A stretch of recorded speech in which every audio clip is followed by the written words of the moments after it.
Shkalla e durimit është obligim. Do të thonë patjetër njeriu duhet të jetë ka obligim të jetë durimtar në atë që ja ka caktuar Allahu subhanahu wa taala. Kurse shprehja e hidhrimit edhe mos pakënaqësisë me caktimin e Allahut është haram, siç tham. Ktu ka përmendur, do të thonë këto dy shkallë, nxitje për durim, që është obligim, dhe nxitje për qenë i kënaqur me atë që ka caktuar Allahu, që nuk është obligim, por është e preferuar dhe e pëlqyer.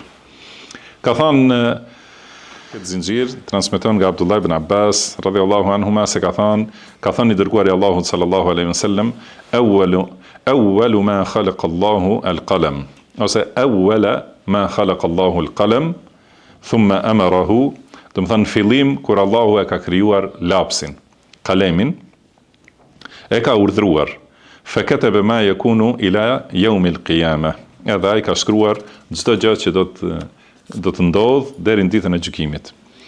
Pra kjo është një transmetim, do të thënë teksti i shkurt, dhe besoj që e keni të njohur hadithin, ka thënë pejgamberi sallallahu alaihi wasallam, kur Allahu e ka krijuar lapsin fillim, e ka urdhëruar, i ka thënë shkruaj.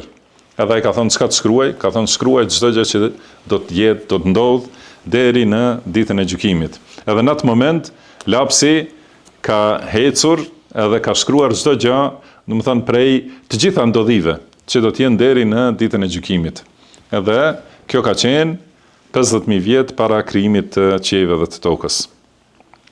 Do thotë këtë ka sjell në temën e durimit, që është padyshim argument shumë i fuqishëm për këtë temë, që njeriu të jetë i bindur se ajo që ndodh nuk ka mundur mos ndodh. Është shkruar 50.000 vjet para krijimit të qiejve dhe të tokës. Edhe ajo që nuk ndodh, nuk e arrin, nuk ka mundur të arrish, nuk ka pas mundësi, do të thënë, që ta arrish, sepse nuk është shkruar në Lauhul Mahfuz, nuk e ka shkruar lapsi.